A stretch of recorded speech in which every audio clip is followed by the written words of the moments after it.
இந்த சாங் வந்து பயங்கர வைரல் ஆச்சு. பட்டி தொட்டி வரைக்குமே மொழி தெரியாத ஒரு பாடல், அதாவது என்ன ஏதுன்னு கூட தெரியாம நம்ம வந்துட்டு லைக் ரொம்ப வைப் பண்ணோம்னா, மொழி தெரியாத 2 பாட்டு இருக்கு.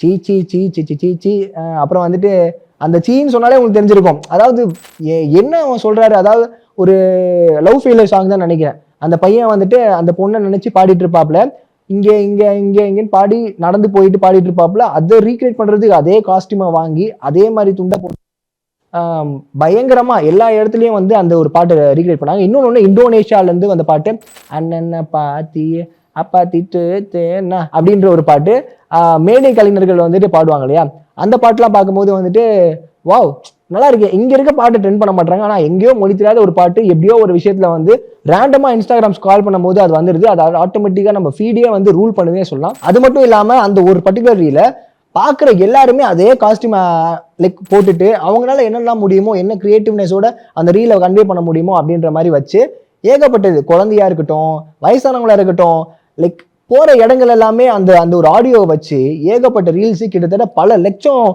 ரீல்ஸ் வந்து அந்த ஒரு ஆடியோ வச்சு கிரியேட் பண்ணிருக்காங்க அப்படின்ற மாதிரி ஒரு தகவல்லாம் வந்திருக்கு.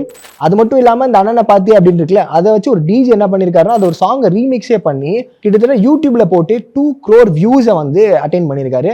யோசிச்சு பாருங்க, மனுஷன் எவ்வளவு சம்பாதிச்சிருப்பா அந்த 2 கோடி வியூல.